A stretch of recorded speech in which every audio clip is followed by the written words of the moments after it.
Okay, here we go. Welcome back to the fifth part of this hellish challenge. I'm currently stuck at a daunting challenge and must collect all of the Daedric artifacts. I've already gotten a few, but judging by the titanic amount of bullshit that was required for those, I think it's guaranteed that collecting the rest is going to be a titanic slog.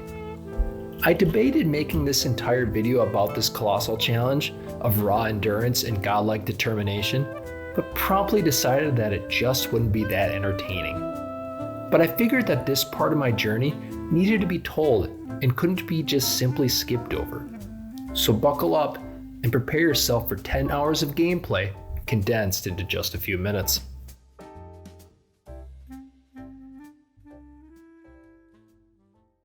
I start things off by slaying a disgusting abomination in the most violent way possible, collect a word of power, and then loot around on an altar till I find the pommel of a sword. I then do a little thieving and snag the hilt of the sword from some guy's house. The last piece of the sword is in a bandit stronghold, and it takes a few motivational taps from my hammer until they tell me where it's hidden. I meet a guy at his museum, but he can't rebuild the sword there, so we naturally have to go to the top of a mountain. I promptly follow, right after stealing everything of value. Me and my trusty steed Snowflake brave the icy condition and meet what's-his-face at the summit. A goblin god commands me to kill the guy for the sword, which I do without hesitation, but then for a laugh he makes me fight two demons, which seems like a low blow, but then I realize that their hearts are worth 250 gold, so I guess everything's okay. Afterwards I slay a dragon, find a word of power, and battle a bunch of robots so that I can return a lexicon, whatever the hell that is. After smashing Galactica into pace, I realize that I've screwed up, and this isn't part of the Daedric quest, so I've wasted everyone's time.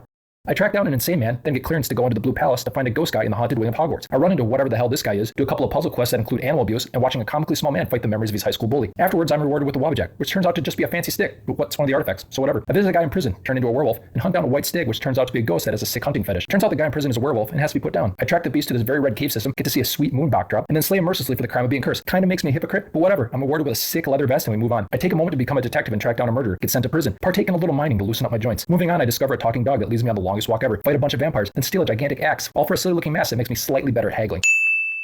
Soon afterwards, I run blissfully through the snow, learn that I can steal for my own life, and then sacrifice my loyal companion so that I can get a set of ebony armor, which I immediately put into storage because I have another set of armor that looks way cooler. A bunch of townsfolk are having bad dreams, and instead of seeing a psychiatrist, they ask me to lift a curse. This results in me and whoever the hell this guy is fighting through a purple haze and enjoying a light show before I double cross him and steal a staff of corruption for myself. I won't use it, but it's mine now. Possession is 9/10 of the law. I spend nearly an hour in an Arctic expedition that makes Shackleton's trials look like a birthday party in comparison. After finally finding the entrance to this guy's lab, I get sent to do something with a lexicon. Again, no idea what that is. Travel back to Antarctica and then get tasked with finding a bunch of blood samples. Seriously? Blood samples? How much stranger can this get? Oh, shit! I travel to a sad-looking tavern and commit a massacre against a bunch of orcs just so I can get some blood. While there, I see a corpse defy the laws of gravity and come to the sad realization that I paid full price for this game.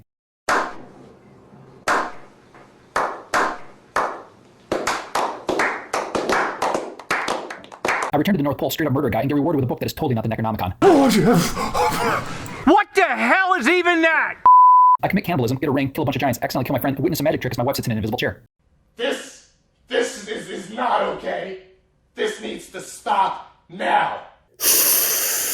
I kill a family of ghosts in order to get their farm, do a couple of chores, buy a goat, talk to the child that hears dead people, steal a key, go inside the haunted door, get a sword, and finally complete the trophy. I go in search of the Horn of Jurgen, battle my way through yet another dungeon, only to find a handwritten letter where the stupid horn should have been. But it's okay, because now I have a pen pal, and they want me to go to the Sleeping Giant Inn. Hello, can I have the stupid horn, please? We need to talk. Follow me. Fine. I suddenly find myself involved in a conspiracy, and I team up with the tavern wench to save the world, right after she teleports into her new clothes. On the way, I take a few minutes to steal a handful of cabbages, then partake in epic Mortal Kombat against a zombie dragon. The bartender hands over the horn, and I whisk it to the old guys at the top of the mountain. I read some graffiti on the ground and snag a trophy, but not before getting bullied by a bunch of geriatric assholes.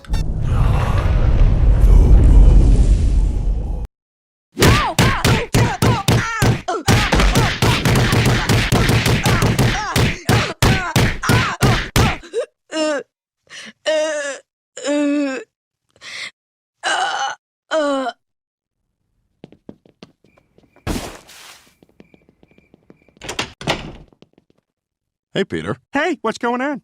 Is something wrong? No. Everything's cool right now. Might be some problems later, but we'll cross that bridge when we come to it. Hello? Peter did what? Well, I best be getting to work. It's nighttime. Boy, you said it. All right, take it easy. I travel to the icy north and eavesdrop on a private conversation in the most obvious way possible. I do a little breaking and entering and stumble on a kid that I'm pretty sure straight up killed someone.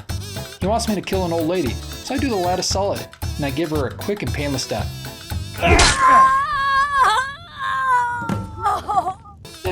Mostly painless. After committing the perfect crime, I blow off some steam with a dragon fight and do a little gardening, and after a hard day's work, I go to bed. Apparently my perfect crime wasn't so perfect, and now I have to make up for my indiscretions by killing another person because, you know, 2 wrongs make a right? My murderous rampage impresses my captor, and I get invited to join the Dark Brotherhood. After making it past the spooky door, I get to meet the new family. There's the lizard guy, a creepy vampire child, the werewolf that's too poor to buy shoes, Lawrence of Arabia, some old dude, and a clown. What do you want me to do? Kill a guy? You got it. Nothing like an honest day's work. Overall, the questline is pretty tame until Skyrim throws an absolute curveball my way. You want me to kill the Emperor? Holy shit, I'm in. Things begin with a mission to assassinate a bride at her wedding, and like the professional assassin I am, I calmly blend into the crowd and wait for the perfect moment to strike. 6.5 hours later.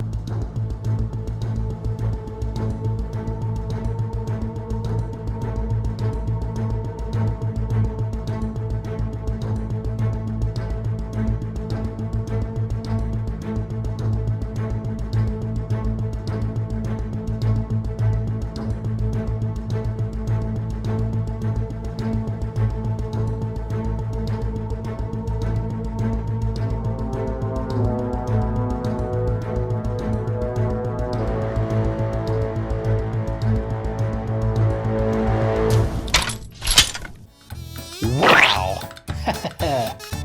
And I make my escape. By order of the Yarn, stop right there. Ooh.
The perfect crime. My next target is an Empire officer, who turns out to be a complete pushover. And now, the master stroke of this plan. I kill the master chef and take his place so that I can get close to the Emperor. Huh. I feel like I've seen this sort of thing before. You were disguised as a chef. I am the chef. And to make sure my plan is perfect, I hide the body so that nobody will find it. Montage.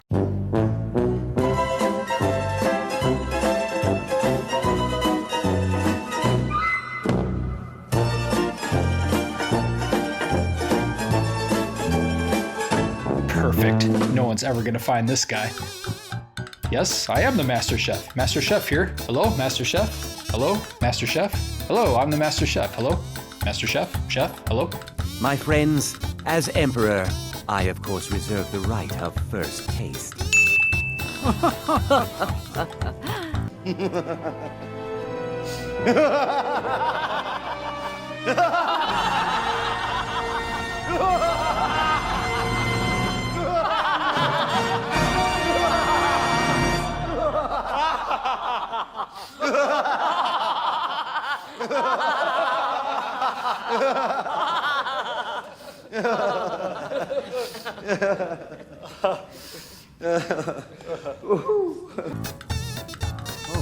Oh, how marvelous. Just delicious. It is everything I had hoped it would be. I think something's wrong.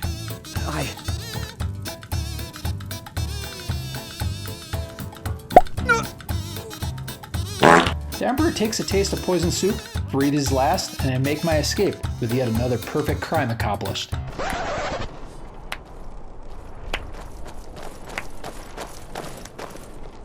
That man was, by far, the most insufferable decoy the Emperor has ever employed. Nice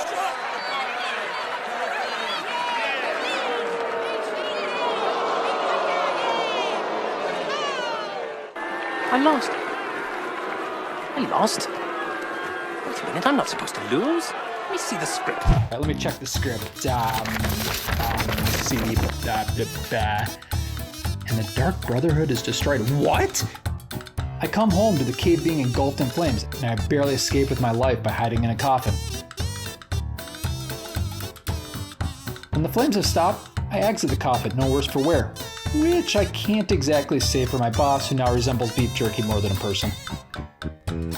This could be the end of the Brotherhood, but I say nay. The Empire's a blight on Skyrim, and they're going down.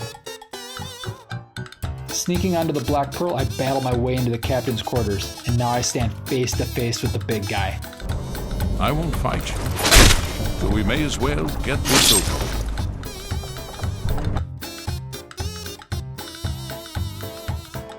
Long live the king. I go to collect the bounty for killing the Emperor, and of course, I double-cross my employer and steal everything from him. But we had a deal. How much did Motier pay for such a thing? What? Money? No. No, I didn't get any money. So with all said and done, we're sitting at 45 hours of gameplay, 36 trophies, and 1 sadistic clown. And I just hope this game ends soon.